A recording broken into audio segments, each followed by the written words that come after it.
Artist Martin Luera. Martin Luera is a figurative painter whose work explores identity, memory, and cultural experience through richly layered portraiture.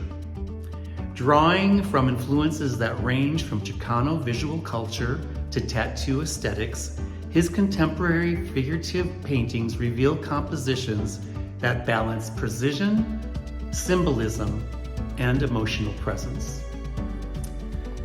Martin first came into my radar through his participation in our Proud Plus exhibition, where his work immediately stood apart for its technical control and unmistakable visual language.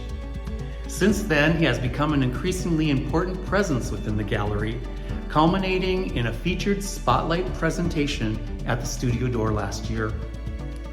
Beyond his studio practice, Martin also serves as a lecturer in drawing and painting at San Diego State University and the University of San Diego, helping shape the next generation of artists while continuing to expand his own evolving body of work. What distinguishes Martin's paintings is the way they merge intimacy with structure. His work carries an attentiveness to pattern, line, and surface, yet never loses sight of the humanity within the figure. There's a tension between vulnerability and control that gives the work its lasting impact. Martin's work stands firmly within a new generation of figurative artists defining the language of identity in contemporary painting. Welcome, Martin Luera. Just appreciating beautiful things and realizing that art was the main avenue to such things, and being fascinated by creativity and people developing their ideas through, visuals, and just always being excited by that. It was always figurative, and it was about creating stories and using people to create those stories, and maybe in many ways telling my own story through the artwork, and exploring artists that were rebellious and colorful and edgy, and that just became part of what I wanted to be part of. In fact, I've been accused of using the same people over and over again. Oh, I see that same face, or I see that same type of person in different pieces, and I do tend to do that, and I used to make excuses about that. Now I just don't. It's just the kind of person that you're the kind of figure that you want to paint or draw on. In fact, it's something that I assign my students when we talk about, at the beginning of the semester, we talk about their canon. What is your canon? What type of figure are you most drawn to? Because it's something that just happens for a lot of figurative artists, and I know it's happened to me. It's continued to motivate me. It has changed in the sense that I don't think I'm as rebellious as a lot of people that I admired, but their voices continue to be part of what I want to do, and in my own way, I've realized that I, explore similar elements, and that's been the realization that it has to be done in your own way. That you can't be maybe as outspoken or clear as other people have been, or brave, but you can do your own thing in your own way. I would like them to realize the importance of, or the significance of, figurative work. Because I know it goes through changes. I know we go through changes in art where certain things aren't appreciated anymore. And I think the figure has always been such a wonderful vehicle for telling stories and for representing how we are, who we are. And I'd like them to just go away with an appreciation for painting in itself. Especially once again with all the changes that are taking place, the fact that someone has taken the time to try to reveal something through these very humble layers of paint, and the idea of that this is the one area where someone is completely in charge of that reality, of a reality, through composition, through paint, through colors, through textures. That's enough for me, when people can appreciate that kind of sincerity. And so I think that would be it.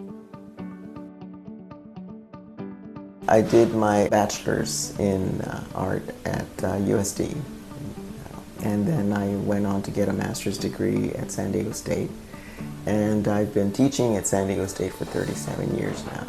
So that in itself has been the best education, because it's constant. You're constantly refining what you know about art and how you know it and what you want to reveal about it to others, and then learning from the students.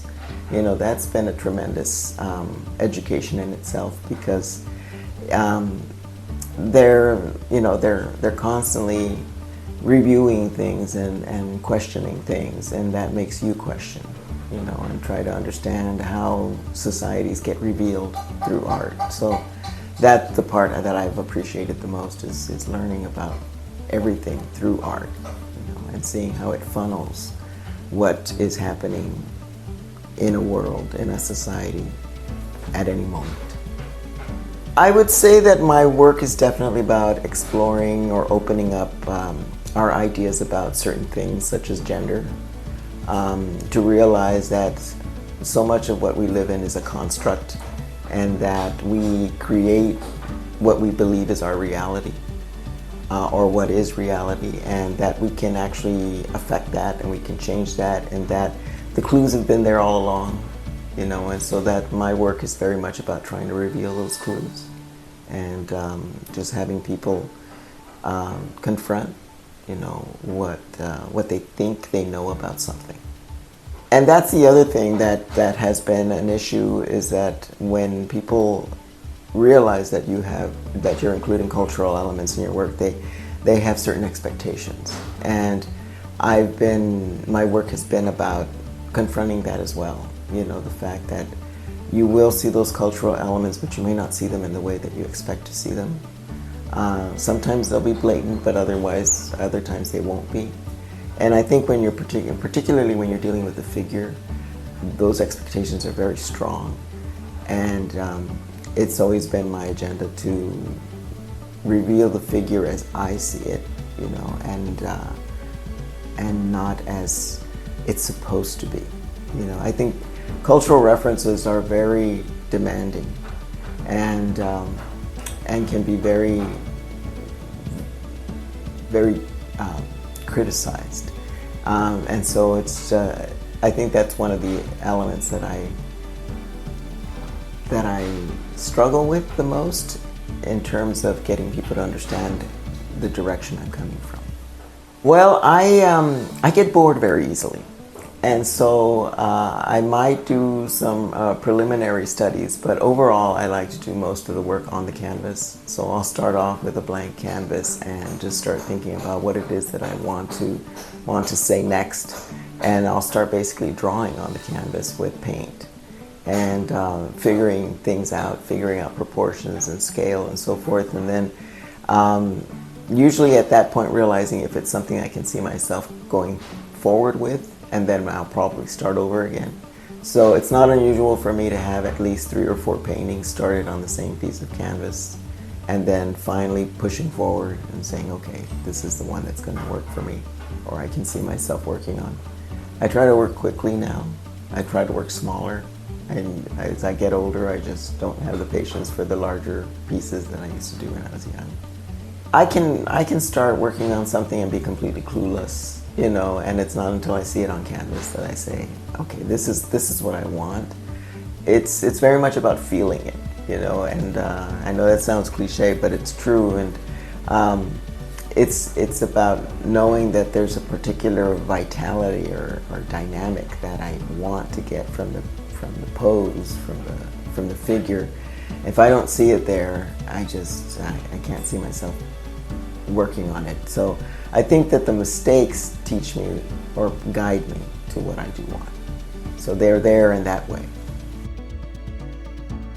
Feeling that I finally have said what I wanted to say, and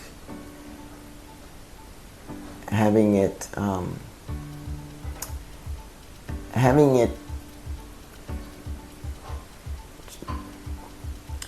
not be stifled.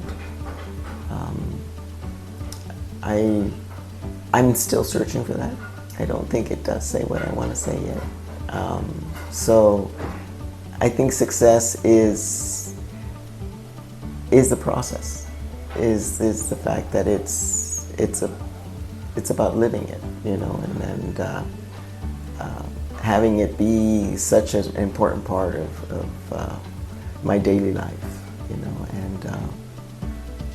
and letting it just breathe through me. That's the success, you know. I mean, I can't imagine it not being a part of who I am.